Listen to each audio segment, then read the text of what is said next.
பரிசுத்த நாம் மகிமைப்படுவதாக.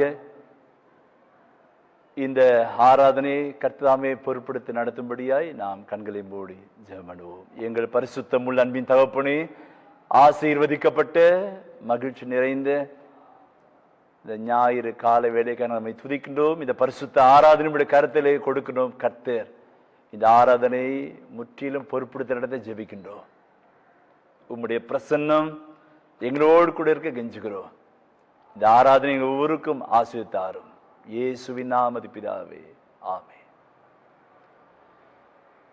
கர்த்தருடைய நாமம் மகிமைப்படுவதாக. இந்த பரிசுத்த ஆராதனைக்கு ஆரம்பமாக நம்முடைய ஈசே பாடபுத்திலே 17வது பாடலை பாடுவோம். தந்தானே துதிப்போமே திருச்சபையாரே கவி பாடி பாடி.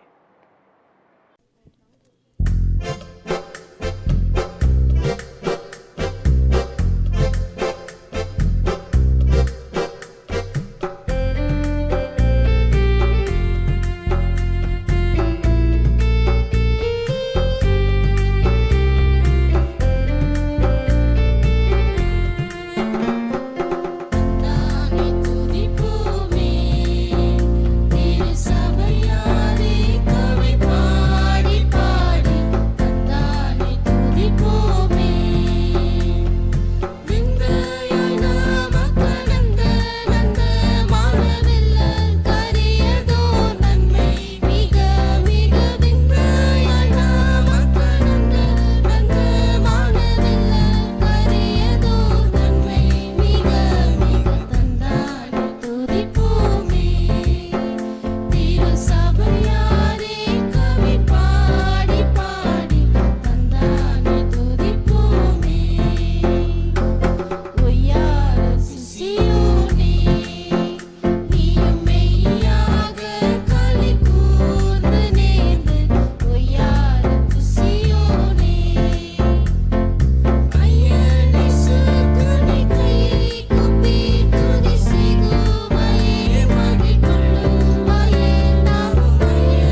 இந்த ஆராதனைக்கு ஆரம்பமாக வேத பாடத்தை நாம் வாசிப்போம்.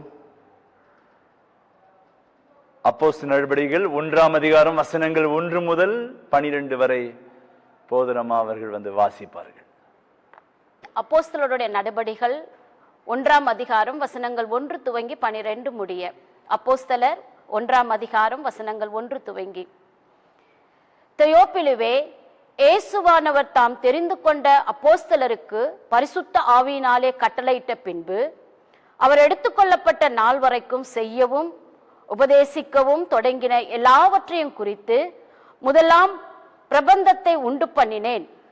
அவர் பாடுபட்ட பின்பு 40 நாளளவும் அப்போஸ்தலருக்கு தரிசனமாகி தேவனுடைய ராஜ்யத்துக்குரியவைகளை அவர்களுடனே பேசி அநேக தெளிவான திருஷ்டாந்தங்களினாலே அவர்களுக்கு தம்மை உயிரோடு இருக்கிறவராக காண்பித்தார்.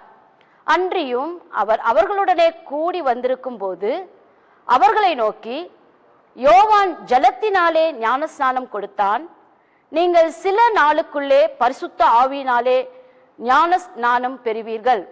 ஆகையால் நீங்கள் எருசலேமை விட்டு போகாமல் என்னிடத்தில் கேள்விப்பட்ட பிதாவின் வாக்குத்தத்தம் நிறைவேற காத்திருங்கள் என்று கட்டளையிட்டார்.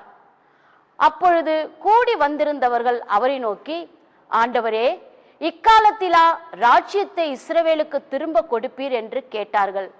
அதற்கு அவர், பிதாவானவர் தம்முடைய ஆதீனத்திலே வைத்திருக்கிற காலங்களையும் வேலைகளையும் அறிகிறது உங்களுக்கு அடுத்ததல்ல. பரிசுத்த ஆவி உங்களிடத்தில் வரும்பொழுது நீங்கள் பலனடைந்து எருசலேமிலும் யூதேயா முழுவதிலும் சமாரியாவிலும் பூமியின் கடைசி பரியந்தமும் எனக்கு சாட்சிகளாய் இருப்பீர்கள் என்றார். இவைகளை அவர் சொன்ன பின்பு அவர்கள் பார்த்து கொண்டிருக்கையில் உயர எடுத்து கொள்ளப்பட்டார். அவர்கள் கண்களுக்கு மறைவாக ஒரு மேகம் அவரை எடுத்துக்கொண்டது. அவர் போகிற பொழுது அவர்கள் வானத்தை அண்ணாந்து பார்த்து கொண்டிருக்கையில் இதோ வெண்மையான வஸ்திரம் தரித்தவர்கள் 2 பேர் அவர்கள் அருகே நின்று, கலிலேயராகிய மனுஷரே, நீங்கள் ஏன் வானத்தை அண்ணாந்து பார்த்து நிற்கிறீர்கள்? உங்களிடத்தினின்று வானத்துக்கு எடுத்துக்கொள்ளப்பட்ட இந்த இயேசுவானவர் எப்படி உங்கள் கண்களுக்கு முன்பாக வானத்துக்கு எழுந்தருளி போனாரோ அப்படியே மறுபடியும் வருவார் என்றார்கள்.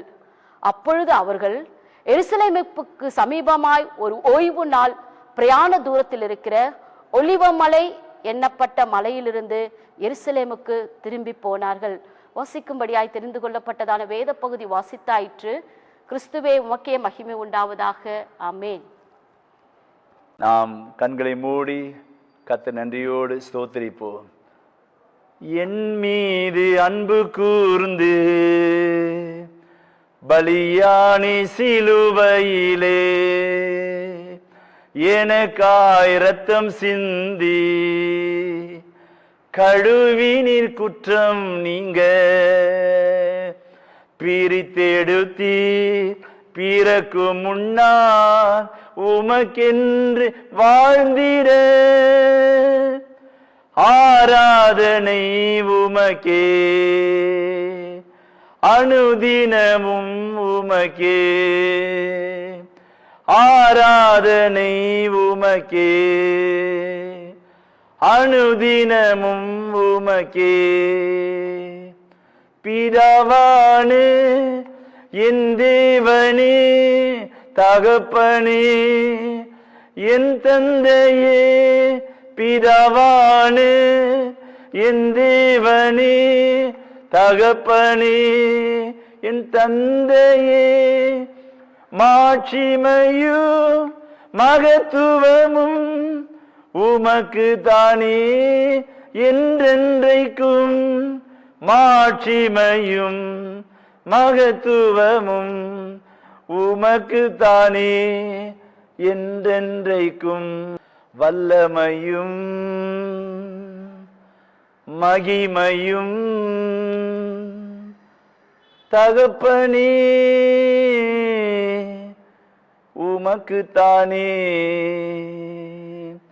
என் மீது அன்பு கூர்ந்து பலியானி சிலுவையிலே எனக்காய் இரத்தம் சிந்தி கழுவி நீ குற்றம் நீங்க பிரித்தெடுத்தீர் பிறக்கு முன்னால் உமக்கென்று வாழ்ந்திட ஆராதனை உமக்கே அனுதினமும் உமக்கே ஆராதனை உமக்கே அனுதினமும் உமக்கே. எங்கள் தகப்பனே, நாங்கள் உம்மை துதிக்கிறோம், ஸ்தோத்திரிக்கிறோம், உம்மை ஆராதிக்கிறோம் அப்பா. எல்லா மகிமைக்கும் மாட்சிமைக்கும் எல்லா விதமான துதிக்கும் ஸ்தோத்திரத்துக்கும் நீர் ஒருவரே பாத்திரர். பிதாவே உம்மை துதிக்கிறோம், இயேசுவே உம்மை துதிக்கிறோம், பரிசுத்த ஆவியானவரே உம்மை துதிக்கிறோம், ஸ்தோத்திரிக்கிறோம் அப்பா. உமக்கே புகழும் மகிமை உண்டாகட்டும். கர்த்தர் நீர் ஒருவரே பெரியவர், நீர் ஒருவரே ராஜாதி ராஜா, தேவாதி தேவனப்பா. உம்மை துதிக்கிறோம், ஸ்தோத்திரிக்கிறோம், சகல மகிமையும் ஒருக்கே செலுத்துகிறோம். இதோ நாங்கள் நீர் மூலமாகாதிருப்பது உம்முடைய கிருபை அப்பா. இந்த நேரம் மட்டுமா எங்களை சுகத்தோடு பலத்தோடு நீ பாதுகாத்து வந்திருக்கிறீர், அதற்காக துதிக்கிறோம். கர்த்தர் செய்த எல்லா உபகாரங்களுக்காய் சுதந்திரம் அப்பா. ஆண்டவரே உம்மை துதிக்கிறோம், எங்களை தரைமட்டமாய் தாழ்த்துறோம். ஒரு விசுக்கோடு நாங்கள் கர்த்தருக்கு விரோதமாய் செய்த எல்லா பாவங்களையும் தயவாக மன்னியும். உம்முடைய ரத்தத்தால் கழுவி பரிசுத்தப்படுத்த கெஞ்சுகிறோம். இந்த ஆராதனையை பொறுப்படுத்திக் கொள்ளும். கர்த்தர் எங்களோடு பேசும் அப்பா. எங்கள் ஆண்டவர் இயேசு உங்களுடைய பாவங்களுக்காய் ரத்தம் சிந்தி பாடுபட்டு மரித்து 3 நாளிலே உயிரோடு எழுந்து 40 நாள் அளவும் உயிருள்ளவராக உம்மை காண்பித்தீரப்பா. நீர் பரலோகத்து எழுந்தள்ளி போனீர். அந்த நாளை இயேசு கிறிஸ்து பரமேறின நாளை நாங்கள் இந்த நாளில் நினைவு கூறும்படியான கிருபை தந்தீர், அதற்காய் துதிக்கிறோம். இந்த ஆராதனையை பொறுப்படுத்தி நடத்தும் கர்த்தர் எங்களோடு பேசும். உம்முடைய ஜனத்தை ஆசீர்வதிப்பீராக. இயேசுவின் நாமத்தில் பிதாவே, ஆமென்.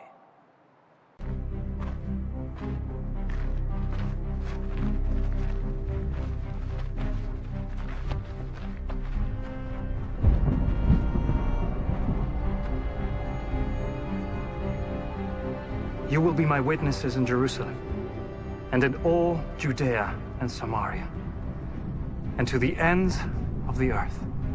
Go into the world and preach the gospel to all creation.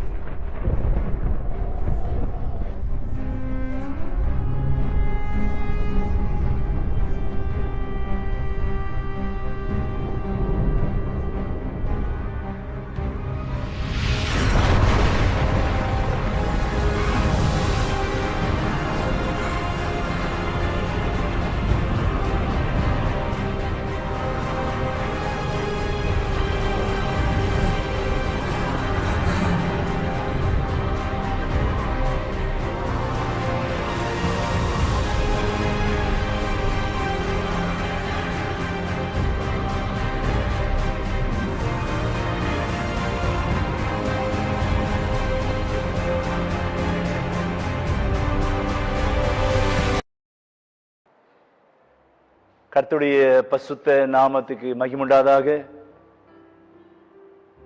இந்த காணொளி மூலமாக கர்த்தருடைய வார்த்தையை கேட்டுக்கொண்டிருக்கிற உங்கள் ஒவ்வொருவரையும் கர்த்தர் ஆசீர்வதிப்பாராக. இந்த நாளிலும் நம்முடைய திருச்சபையினுடைய ஒழுங்கின்படி நம் ஆண்டவர் இயேசு கிறிஸ்துவினுடைய பரமேறுதலை நாம் இன்றைக்கு தியானம் செய்ய போகிறோம். இயேசு கிறிஸ்து நம்முடைய பாவங்களுக்காக இரத்தம் சிந்தி மரித்து 3ஆம் நாளிலே உயிரோடு எழுந்து 40 நாள் அளவும் தன்னை உயிரோடு இருக்கிறதாக காண்பித்து 40வது நாளிலே தன் சரீரத்தோடு அவர் பரத்துக்கு எழுந்தள்ளினார். எனவே அதை நாம் இந்த நாளிலும் தியானம் செய்ய போகிறோம். இயேசு கிறிஸ்துவின் பரமேறுதல், the ascension of Jesus Christ. இப்போது வாசி கேட்ட அப்போஸ்தலர் நடவடிக்கைகள் 1ஆம் அதிகாரத்தில் அங்கே 9, 10, 11 வசனங்களை நான் இன்றைக்கு வாசிக்கின்றேன். இவைகளை இயேசு சொன்ன பின்பு அவர்கள் பார்த்து கொண்டிருக்கையில் உயர எடுத்துக்கொள்ளப்பட்டார். அவர்கள் கண்களுக்கு மறைவாக ஒரு மேகம் அவரை எடுத்துக்கொண்டது. அவர் போகிற போது அவர்கள் வானத்தை அண்ணாந்து பார்த்து கொண்டிருக்கையில் இதோ வெண்மையான வஸ்திரம் தரித்தவர்கள் 2 பேர் அவர்கள் அருகே நின்று, கலிலேயராகிய மனுஷரே, நீங்கள் ஏன் வானத்தை அண்ணாந்து பார்த்து நிற்கிறீர்கள்? உங்களிடத்திலிருந்து வானத்துக்கு எடுத்துக்கொள்ளப்பட்ட இந்த இயேசுவானவர் எப்படி உங்கள் கண்கள் முன்பாக வானத்துக்கு எழுந்தள்ளி போனாரோ அப்படியே மறுபடியும் வருவார் என்றார்கள். ஹல்லேலூயா. இந்த வசனங்களிலே நாம் பார்க்கின்றோம், இயேசு உயர எடுத்துக்கொள்ளப்பட்டார் என்று அப்போஸ்தலர் 1:9 நாம் வாசிக்கலாம். இயேசு வானத்துக்கு எடுத்துக்கொள்ளப்பட்டார் என்று அப்போஸ்தலர் 1:11 நாம் வாசிக்கலாம். ஆம், இயேசு கிறிஸ்துவின் பரமேறுதல். சரீரத்தில் இருந்த இயேசு அவர் வானத்துக்கு பரலோகத்துக்கு எழுந்தள்ளி போனார்.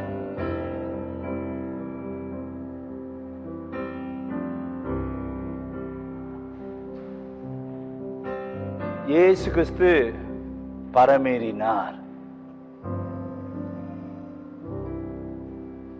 பரமேறின இயேசு கிறிஸ்துவின் செயல்பாடுகள், அவர் எவ்விதமாய் செயல்படுகிறார் என்று நாம் இன்றைக்கு தியானிப்போம்.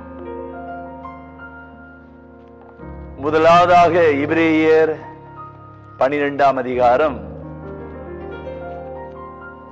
2ஆம் வசனத்திலே நாம் இப்படி வாசிக்கிறோம், இயேசு தமக்கு முன் வைத்திருந்த சந்தோஷத்தின் பொருட்டு அவமானத்தை எண்ணாமல் சிலுவையை சகித்து தேவனுடைய சிங்காசனத்தின் வலது பாரிசத்தில் வீற்றிருக்கிறார். பரமேறின இயேசு கிறிஸ்து வீற்றிருக்கிறார். ஹல்லேலூயா. இங்கே வசனத்தில் வாசிக்கிறோம், நம்முடைய பாவங்களுக்காக அவர் ரத்தம் சிந்தினார், பாடுபட்டார். இங்கே வேதம் சொல்லுகிறது, அவமானத்தை எண்ணாமல் சிலுவையை சகித்து தேவனுடைய சிங்காசனத்தை வலது பாரிசத்தில் விட்டிருக்கிறார். இயேசு அவர் அவமானப்படுத்தப்பட்டார், பரிகசிக்கப்பட்டார், அவர் துப்பப்பட்டார், தலையில் குட்டப்பட்டார், தூஷிக்கப்பட்டார், அடிமைக்கும் கீழாக அவர் பலவிதத்தில் துன்புறுத்தப்பட்டார். எனினும் இங்கு நாம் பார்க்கிறோம், இயேசு அவமானத்தை எண்ணாமல் சிலுவையை சகித்தார். ஹல்லேலூயா. என் அன்பு சகோதரனே, சகோதரியே, தேவ ஜனமே, நீங்கள் அவமானப்படுத்தப்படுவீர்கள் என்றால் அதை சகித்துக் கொள்ளுங்கள். இயேசு அவமானத்தை எண்ணாமல் சிலுவையை சகித்தார். சிலுவை இல்லாமல் சிங்காசனம் இல்லை, பாடு இல்லாமல் பரலோகம் இல்லை. இயேசு சிலுவையை சகித்து தேவனுடைய சிங்காசனம் வலது பாசத்தை விட்டிருக்கிறார். ஆம், பரமேறின இயேசு கிறிஸ்து அவர் வீற்றிருக்கிறார், சிங்காசனத்திலே வீற்றிருக்கிறார். ஆங்கில வேதத்திலே இப்படி வாசிக்கிறோம், looking unto Jesus the author and finisher of our faith, who for the joy that was set before him endurance the cross, despising the shame, and has sat down at the right hand of the throne of God. தேவனுடைய சிங்காசனம் வலது பாசை விட்டிருக்கிறார். எனவே நம்முடைய வாழ்க்கையிலும் பாடுகள் உபத்திரம் வரும்போது நாம் அதை சகித்துக் கொள்வோம். வேதத்தில் வாசிக்கிறோம், இவ்விதமாய் பாவிகளால் செய்யப்பட்ட உபத்திரங்களை சகித்த அவரையே நினைத்துக் கொள்ளுங்கள். இயேசுவை நினைத்துக் கொள்வோம். சிங்காசனத்திலே இயேசு வீற்றிருக்கிறார் என்று எபிரேயர் ஆக்கினர் சொல்கிறார். பரிசுத்த பவுல் எபேசியரிலே இப்படி சொல்லுகிறார். எபேசியர் 1ஆம் அதிகாரத்தில் நாம் இப்படி வாசிக்கிறோம். 20, 21, 22, 23 வசனங்களிலே எல்லா துரைத்தனத்துக்கும் அதிகாரத்துக்கும் வல்லமைக்கும் கர்த்தத்துவத்துக்கும் இம்மையில் மாத்திரமல்ல மறுமையிலும் பேர் பெற்றிருக்கும் எல்லா நாமத்துக்கு மேலாய் அவர் உயர்ந்திருக்கத்தக்கதாக அவரை உன்னதங்களில் தம்முடைய வலது பாரசத்தில் உட்காரும்படி செய்து எல்லாவற்றையும் அவருடைய பாதம் கீழ்ப்படுத்தி அவரை எல்லாவற்றுக்கும் மேலாக தலையாக தந்தளினார். ஹல்லேலூயா. சிங்காசனத்தில் வீற்றிருக்கிறார் இயேசு. எல்லா விதமான அதிகாரங்களும் வல்லமைகளும் கர்த்தத்துவம் அவர் கீழாக இருக்கிறது. ஆங்கில வேதத்திலே இப்படி வாசிக்கிறோம், for above all rule and authority, power and dominion and every title that can be given not only in the present age but also in the one to come.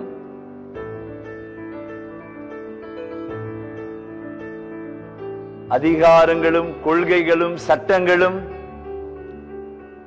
வல்லமைகளும் ஆட்சி எல்லாமே ஆண்டுடைய பாதத்துக்கு கீழாக இருக்கிறது. ஹல்லேலூயா. தேவன் இயேசு கிறிஸ்துவை திருச்சபைக்கு தலையாக அவர் வைத்திருக்கிறார். பிரியமானவர்களே, கர்த்தருடைய ஜனமே, கர்த்தருடைய சபையே,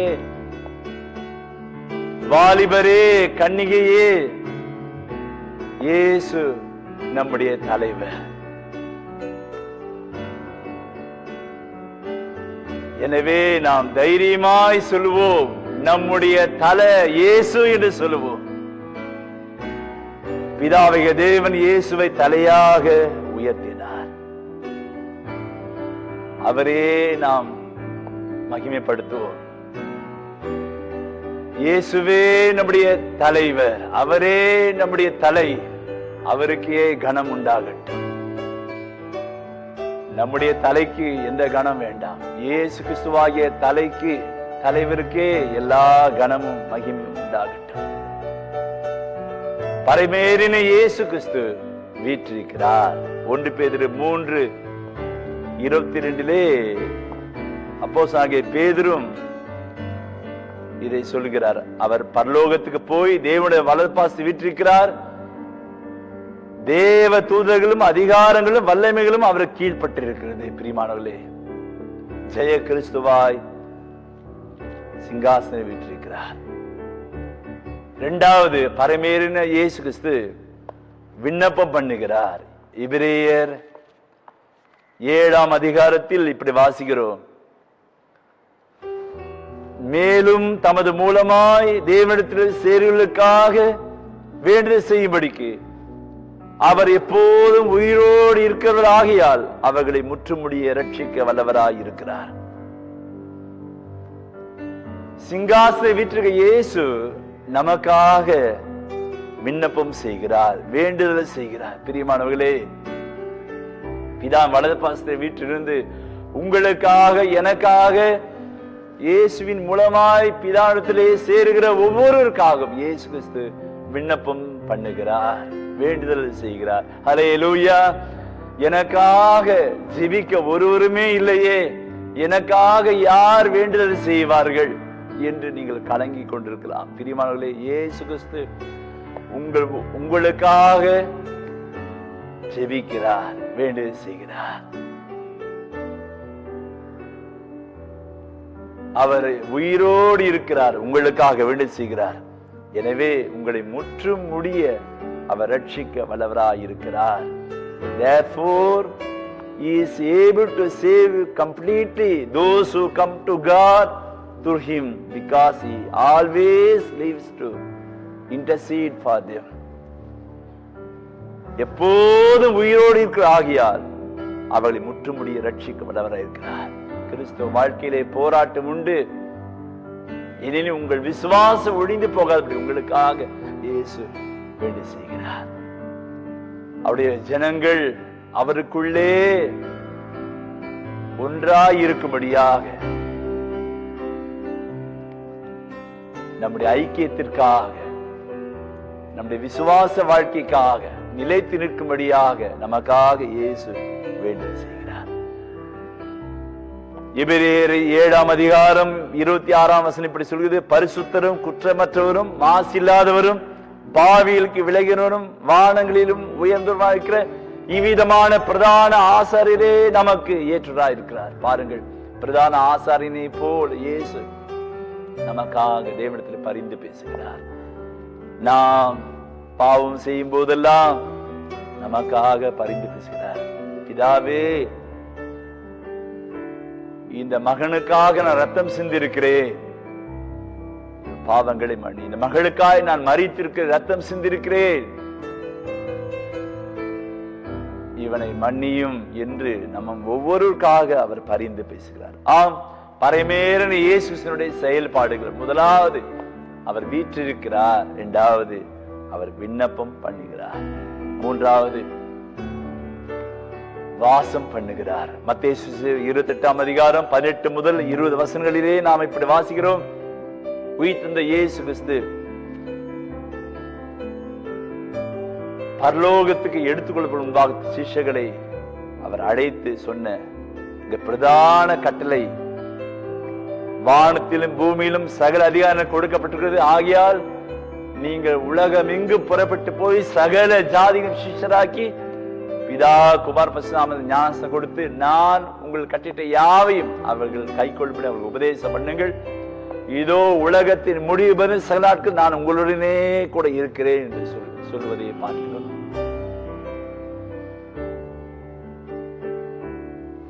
உலகத்தின் முடிவு பெறும் சகல நாட்கள் நான் உங்களுடனே கூட இருக்கிறேன். And surely I am with you always to the very end of the age. உலகத்தின் முடிவு பரியந்தம் நான் உடனே கூட இருக்கிறேன். ஆம், பரமேறன இயேசு கிறிஸ்து அவர் பிதா வலது பாசத்திலே அவர் வீற்றிருந்தாலும் கூட அதே வேளையிலே அவருடைய பிள்ளைகளோடு கூட இருக்கிறார். ஹல்லேலூயா. நீங்கள் திக்கற்றவர்கள் அல்ல, நீங்கள் அனாதைகள் அல்ல, நீங்கள் கைவிடப்பட்டவர் அல்ல. பரமேறின இயேசு கிறிஸ்து உங்களோடு கூடவே இருக்கிறார். பிதான் வலது பாசத்திலே வீற்றிருக்கிறார் என்பது உண்மைதான். அதே வேளையிலே அவர் நம்மோடு கூடவே இருக்கிறார், நமக்குள்ளே இருக்கிறார், நம்மோடு கூட இருக்கிறார். தேவ ஜனங்கள் மத்தியிலே அவர் இருக்கிறார். குறிப்பாய் கிறிஸ்துவின் சீஷர்களாக மாற்றுகின்ற, கிறிஸ்துக்கு நேரே ஜனங்களை, ஜாதிகளை, மனிதர்களை கொண்டு வருகின்ற திருப்பணியிலே ஈடுபடுகின்ற அவருடைய பிள்ளைகளோடு கூட அவர் இருக்கின்றார். மார்க்கு சுவிசேஷம் 16ஆம் அதிகாரம் அங்கே 19ஆம் வசனத்தில் இப்படி வாசிக்கிறோம். இவ்விதமாய் கர்த்தர் அவளோடு பேசி பின்பு பரலோகத்தில் எடுத்துக்கொள்ளப்பட்டு தேவனுடைய வலது பாசத்தை உட்கார்ந்தார் என்று பார்க்கிறோம். அடுத்த வசனம் சொல்லி பாருங்கள். சீஷர்கள் புறப்பட்டு போய் எங்கும் பிரசங்கம் பண்ணினார்கள். கர்த்தர் அவளோடு கூட கிரியை நடப்பித்து அவர்களால் நடந்த அடையாளங்களினாலே வசனத்தை உறுதிப்படுத்தினார். ஆமே, ஹல்லேலூயா. கர்த்தர் அவளோடு கூட கிரியை நடப்பித்தார். நாம் ஆராதிக்கிற இயேசு கிறிஸ்து இங்கேயோ நெருங்க முடியாத இடத்திலே உட்கார்ந்து கொண்டிருக்கிற அல்ல, மாறாக அவர் நம்மோடு கூடவே இருக்கிறார். ஹல்லேலூயா. நாம் அவருக்கென்று ஊழியம் செய்யும் போது அவர் நம் கூடவே வருகின்றார். அடையாளங்களினாலே வசனத்தை உறுதிப்படுத்துகிறார். நம்முடைய ஜெபத்தை கேட்கிறார். அவருடைய வார்த்தையை நாம் சொல்லும் போது இந்த வார்த்தையை அவர் உறுதிப்படுத்துகிறார். அற்புதங்களை செய்கிறார், அதிசயங்களை செய்கிறார். ஹல்லேலூயா. இயேசு கிறிஸ்து நேற்றும் இன்றும் என்றும் மாறாதவராய் இருக்கிறார். அவர் சர்வ வல்லவராய் இருக்கிறார். நம்மோடு கூட வாசம் பண்ணுகிறார். 68ஆம் சங்கீதத்திலே நாம் இப்படி வாசிக்கிறோம், தேவரீர் உன்னதத்துக்கு ஏறி சிறைப்பட்டவர்களை சிறையாக்கி கொண்டு போனீர். தேவனாய கர்த்தர் மனுஷருக்குள் வாசம் பண்ணும் பொருட்டு துரோகிகளாகிய மனுஷருக்காகவும் வரங்களை பெற்றுக்கொண்டீர். ஆம், அவர் நமக்காக வரங்களை பெற்றுக்கொண்டு நமக்கு வரங்களை தருகிறார். அடையாளங்களினாலும் அற்புதங்களாலும் வசனத்தை உறுதிப்படுத்துகிறார். ஹல்லேலூயா. பரமேரன் இயேசு கிறிஸ்து வீற்றிருக்கிறார். சகல அதிகாரமும் வல்லமையும் உடையவராய் இருக்கிறார். இரண்டாவது, நமக்காக விண்ணப்பம் பண்ணுகிறார். மூன்றாவது, அவர் நம்மோடு நம் நடுவிலே வாசம் பண்ணுகிறார். நிறைவாக பரமேறின இயேசு கிறிஸ்து வாசஸ்தலத்தை ஆயத்தம் பண்ணுகிறார். யோவான் சுவிசேஷம் 14ஆம் அதிகாரம், அங்கே 1, 2, 3 வசனங்கள் இப்படி வாசிக்கிறோம். இயேசு நம்முடைய சீஷர் சொன்ன வார்த்தை, உங்கள் இருதயம் கலங்காதிருப்பதாக, தேவனிடத்தில் விசுவாசமாயிருங்கள், என்னிடத்தில் விசுவாசமாயிருங்கள். என் பிதா வீட்டில் அநேக வாசல்கள் உண்டு. ஒரு ஸ்தலத்தை உங்களுக்காக ஆயத்தம் பண்ண போகிறேன். நான் போய் உங்களுக்காக ஸ்தலத்தை ஆயத்தம் பண்ண பின்பு நான் இருக்கிற இடத்திலே நீங்களும் இருக்கும்படி நான் மறுபடியும் வந்து உங்களை என்னிடத்தில் சேர்த்துக் கொள்வேன். ஹல்லேலூயா. இயேசு நமக்காக ஒரு வாசலத்தை ஆயத்தம் பண்ணுகிறார். ஒரு அருமையான பாடல் உண்டு, அப்பா எனக்கு வீடு கட்டினார், எனக்கு உனக்கும் சேர்த்து கட்டினார். அப்பா ஒரு வீடு கட்டினார், எனக்கும் உனக்கும் சேர்த்து கட்டினார். ஹல்லேலூயா. ஒருவேளை பூமியிலே நான் பரதேசியா இருக்கலாம், எனக்கென்று இங்கே எதுவும் இல்லை, எனக்கென்று நிரந்தரமான ஒரு வீடு வாசி இல்லை என்று நீங்கள் நினைக்கலாம். பிரியமானவர்களே, நம் பரமபிதா நமக்கென்று வாசலத்தை ஏற்படுத்துகிறார். இயேசு நமக்காக ஒரு ஸ்தலத்தை ஆயத்தம் பண்ணுகிறார். அந்த ஸ்தலத்தை ஆயத்தம் பண்ணின பிற்பாடு, அந்த வேலையை முடித்த பிற்பாடு திரும்ப வந்து நம்மை அவரோடு கூட கூட்டிக் கொண்டு செல்வார். ஹல்லேலூயா. இயேசு சொல்கிறார், நான் இருக்கும் இடத்திலே நீங்களும் இருக்கும்படிக்கு நான் போய் உங்களுக்காக ஸ்தலத்தை நான் ஆயத்தம் பண்ணுகிறேன். நான் மறுபடியும் வந்து உங்களை என்னிடத்திலே சேர்த்துக் கொள்வேன். ஹல்லேலூயா. வாசலத்தை ஆயத்தம் பண்ணுகிறார். 2 கொரிந்தியர் 5ஆம் அதிகாரம் 1 வசனம் இப்படி வாசிக்கிறோம், பூமிக்குரிய கூடாரமாகிய நம்முடைய வீடு அழிந்து போனாலும் தேவனால் கட்டப்பட்ட கைவேலையில நித்திய வீடு பரலோகத்திலே நமக்கு உண்டு என்று அறிந்திருக்கிறோம். ஏனெனில் இந்த கூடாரத்திலே நாம் தவித்து நம்முடைய பரவாசலத்தை தரித்து கொள்ள மிகவும் வாஞ்சி உள்ளவர்களாக இருக்கிறோம். பிரியமானவர்களே, அந்த பரலோகம், அந்த வாசலத்துக்கு நாம் போக வாஞ்சிக்க வேண்டும். இந்த பூமி நிரந்தரம் அல்ல. இந்த வீடு அழிந்து போகும். நாம் காண்கின்ற எல்லாமே காணாமல் போகும், மறைந்து போகும். தேவனால் கட்டப்பட்ட கைவேலையில நித்திய வீடு நமக்கு உண்டு. அங்கே நாம் போக வேண்டும்.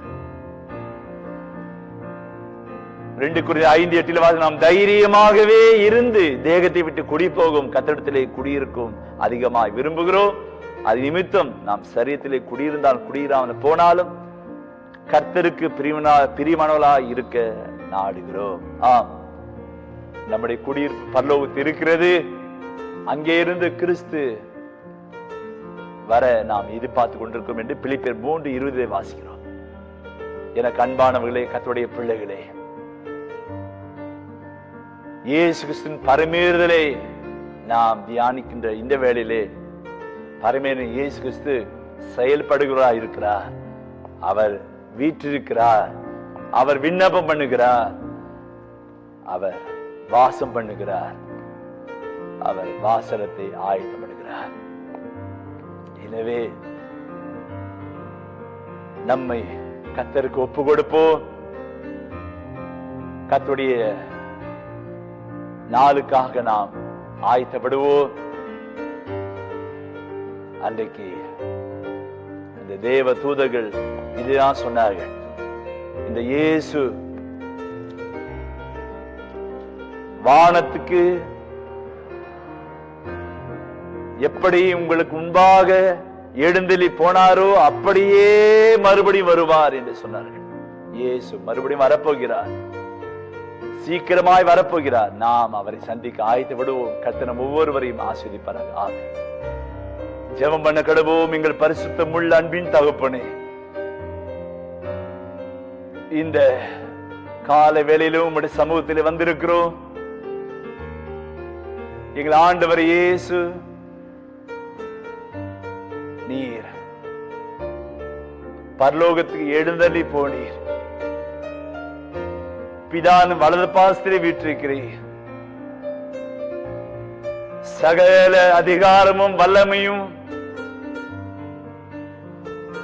உமக்கு கீழ்பட்டிருக்கிறது. நீரே தலைவர். சகலமும் பாதங்களுக்கு கீழாய் இருக்கிறது. தேவ தூதர்களும் வல்லமைகளும் அதிகாரமும் உம்மிடத்தில் இருக்கிறது. அதற்காக துதிக்கிறோம். நீர் எங்களுக்காக விண்ணப்பம் பண்ணுகிறீர் அப்பா.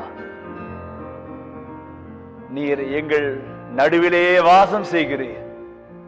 நான் உமக்காக ஊழியம் செய்யும் போது எங்கள் கூடவே இருக்கிறீர். அற்புதங்கள் மூலமாய் அடையாளம் மூலமாக வசனத்தை உறுதிப்படுத்துகிறீர்.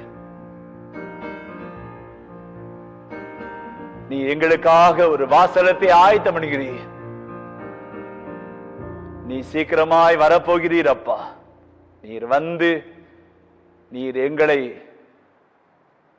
உம்மிடத்திலே சேர்த்து கொண்டு நாங்கள் என்றென்று உம்மோடு கூட இருக்கின்ற அந்த பாக்கியத்தை தரப்போகிற அதற்காக துதிக்கிறோம். மாரநாதா, இயேசுவே சீக்கிரம் வாரும் என்று உம்மை அன்போடு அழைக்கிறோம் அப்பா. இதோ நாங்கள் உம்முடைய வரைக்கென்று ஆயத்தப்பட கிருபை செய்யும். கர்த்தர் உம்முடைய ஜனத்தை ஆசீர்வதிப்பீராக அப்பா. பலவிதமான கவலையோடும் கலக்கத்தோடும் பயத்தோடும் பதற்றத்தோடும் வருத்தோடும் வேதனையோடும் இருக்கிற பிள்ளைகள் கண்ணோக்கி பாரும். உடைய பிள்ளைகளுடைய எல்லா துக்கமும் சந்தோஷமாய் மாறட்டும் அப்பா. எண்ணத்தை உண்போம், எண்ணத்தை குடிப்போம் என்று கலங்கி கொடுக்க பிள்ளைகள், சரியான உணவு இல்லையே, உடை இல்லையே, வாழ இடம் இல்லையே, வாழ வழி தெரியவில்லையே, நான் எப்படி வாழுவேன் என்று கலங்குகிற பிள்ளைகள் கண்ணோக்கி பாரு. கர்த்தாவே, நீரே உம்முடைய பிள்ளைகளை போஷித்து பராமரித்து வழி நடத்த ஜெபிக்கிறோம் அப்பா. திக்கற்ற பிள்ளைகளுக்கு நீரே தகப்பனா இருக்கிறீர். அதற்காக துதிக்கிறோம். இப்படி ஜனத்தை ஆஸ்வதிப்பீராக. பலவிதமான பலவீனங்களோடும் வியாதிகளோடும் இருக்க பிள்ளைகளுக்காக ஜெபிக்கிறோம். கர்த்தாவே, அக்கிரமங்களை மன்னித்து நோய்களை குணமாக்குவீராக. அப்பா, இந்த வேளையிலே கர்ப்பவதிகளுக்காக ஜெபிக்கிறோம். அப்பா கர்த்தர் அவர்களுக்கு வேண்டிய எல்லா கிருபையை தாரும், பலனை தாரும். ஏற்ற வேளையிலே சுகமான பிரசவத்தை கட்டளை கெஞ்சுகிறோம். திருமணத்துக்காய் காத்து கொண்டிருக்கிற பிள்ளைகளுக்காக ஜெபிக்கிறோம். கர்ப்பத்தின் கனிக்காய் காத்து கொண்டிருக்கிற பிள்ளைகளுக்காக ஜெபிக்கிறோம். கர்த்தர் மனம் இறங்க ஜெபிக்கிறோம். அப்பா, ஆசீர்வதிப்பீராக. அப்பா, இதோ நாளுக்கு நல்ல வேலைக்காக பிரயாசிரியர் பிள்ளைகளை கண்ணோக்கி பார், நல்ல வேலையில் நல்ல வருமானம் கட்டிட கெஞ்சுகிறோம். குடும்பங்களிலே சமாதானம் உண்டாகட்டும், சேமம் உண்டாகட்டும். அப்பா, எல்லாவித வறுமை நீங்கி போகட்டும், கடன் சுமைகள் நீங்கி போகட்டும். அப்பா, குடும்பங்களை ஆசீர்வதியும். விசேஷமாய் இந்த நாட்களிலே இந்த கொரோனா கொள்ளை நிமித்தமாய் முழு உலகமும் 50 லட்சத்துக்கு மேலாய் ஜனங்கள் பாதிக்கப்பட்டிருக்கிறது. அப்பா கர்த்தாவே, கண்ணோக்கி பார். இந்த கொள்ளை நோயை கர்த்தர் தடுத்து நிறுத்தும். கொள்ளை நோயிலிருந்து கர்த்தர் ஜனங்களை நீ காப்பாற்ற ஜெபிக்கிறோம். குறிப்பா எங்கள் இந்திய தேசத்தை, தமிழகத்தை, சென்னை பட்டணத்தை இந்த கொள்ளை நோயிலிருந்து, இந்த வாதையிலிருந்து கர்த்தர் விலக்காக ஜெபிக்கிறோம். எங்க சென்னை பட்டணத்தை ரட்சியும், காப்பாற்றும். அப்பா இயேசுவே, நீரே விடுவிக்க முடியும். நீரே விடுதலை நாயகன். எங்கள் பட்டணத்தை, எங்கள் தேசத்தை ஆசீர்வதியும், சேமத்தை தாரும். ஆட்சியாளருக்கு வேண்டிய ஞானத்தை தாரும். அப்பா, இந்த நாட்களிலே இந்த கொள்ளை நோய் தடுப்பு பணியிலே, மீட்பு பணியிலே ஈடுபட்டிருக்கிற ஆட்சியாளர்கள் மற்றும் சுகாதாரத்துறை, மருத்துவத்துறை, தன்னார்வ தொண்டர்கள் ஒவ்வொருக்கா ஜெபிக்கிறோம். துப்புரவு பணியாளர் ஒவ்வொருக்கா ஜெபிக்கிறோம். ஒவ்வொருடைய பாதுகாப்பை தாரும். இந்த கொள்ளை நோய் இன்னுமாய் பெருகாதபடிக்கு, பரவாதபடிக்கு, தொற்றிக் கொள்ளாதபடிக்கு கர்த்தருடைய பிள்ளைகளை மீட்பணியில ஈடுபட்டிருக்கிற ஒவ்வொருவரையும் நீ கிருபையாய் பாதுகாத்துக் கொள்ள ஜெபிக்கிறோம். கர்த்தாவே, உம்முடைய சிறகுகளாலே மூடிக்கொள்வீராக. இதோ எங்களுடைய அனுதின வாழ்க்கை பல விதத்திலே பாதிக்கப்பட்டிருக்கிறது. அப்பா, வேலைகள், தொழில்கள் எல்லாம் முடங்கப்பட்டிருக்கிறது. ஒரு பெரிய பொருளாதார வீழ்ச்சி ஏற்பட்டிருக்கிறது. அப்பா, கோடிக்கணக்கில் வருமானங்கள் ஆண்டவரே தடைப்பட்டிருக்கிறது. எங்கும் பொருளாதார வீழ்ச்சி, நஷ்டம், உயிரிழப்புகள், ஐயோ என்கிற புலம்பல். நான் எப்படி இதிலிருந்து மீள போகிறேன், எப்படி இயல்பு வாழ்க்கைக்கு நான் திரும்ப போகிறேன் என்கிற கதறல். ஆண்டவரே, கண்ணோக்கி பாரும். அப்பா, எங்க தேசத்துக்கு சேமத்தை தாரும். விசேஷமா ஈசியை பொழிந்தோ திருச்சுவை விசுவாச குடும்பங்களுக்காக துதிக்கிறோம். தனித்தனியாய் பேராய் குடும்பமாய் ஒவ்வொருவரையும் கர்த்தர் ஆசீர்வதிப்பீராக. எல்லா குறைவையும் கர்த்தர் நிறைவாக்குவீராக. அப்பா, இதோ இந்த வேளையிலும் கூட இந்த வாரத்திலே புதிய பிறந்தநாள், திருமணம் காண்கிற பிள்ளைகளுக்காக ஜெபிக்கிறோம். கர்த்தர் ஒவ்வொரு புதிய வருஷத்தை நன்மையாலே முடிசூட்டும். கர்த்தாவே, இதோ இந்த வேளையிலும் கூட ஈசி ஊழியங்களுக்காக உம்மை துதிக்கிறோம். பேராயர்மார்களுக்காக உம்மை ஸ்தோத்திரிக்கிறோம். கர்த்தாவே, 1,00,000 சபைகள், 1 கோடி ஆத்மாக்கள் என்கிற இலக்கை தந்திருக்கிறேன். அந்த லட்சிய பயணத்தை நோக்கி நாங்கள் முன்னோக்கி செல்ல கிருபை செய்யும். இந்த மாதத்திலும் திருச்சபை ஊழியங்களை நாங்கள் ஜெபத்தினாலும் காணிக்காலும் தாங்க கர்த்தர் வேண்டிய எல்லா கிருபையை தாரும். திருச்சபை மூலமாக ஆண்டவரே, ஏழை குடும்பங்களுக்கு நிவாரண உதவிகளை செய்யும்படியான கிருபை தந்திரதற்காக துதிக்கிறோம் அப்பா. உதாரணமாய் கொடுத்த ஒவ்வொரு கரங்களையும் கர்த்தர் ஆசீர்வதிப்பீராக அப்பா. இன்னுமாய் உதவும் கரங்களை எழுப்பித்தாரும். கர்த்தர் திருச்சபை மக்களை பொறுப்படுத்தி நடத்தும். மிக விரைவில், மிக சீக்கிரத்தில் ஆண்டவரே நாங்கள் இயல்பு நிலைக்கு திரும்பட்டும். ஆராதனைகள் நடைபெறட்டும். விடுதலையோடு கர்த்தரை ஆராதிக்க அனுகிரகம் செய்யும். உமக்கே மகிமை கனத்தை செலுத்துகிறோம். இயேசுவின் மூலம் ஜெபிக்கிறோம் பிதாவே, ஆமென். தேவனுடைய ஆசீர்வாதத்தை பெற்றுக்கொள்வோம். நம்முடைய கர்த்தராகிய இயேசுவின் கிருபையும் பிதாவாகிய தேவனுடைய அன்பும் பரிசுத்த ஐக்கியம் இன்றும் என்று சதா காலங்களிலும் நம் அனைவரும் என்றும் இருப்பதாக. ஆமென்.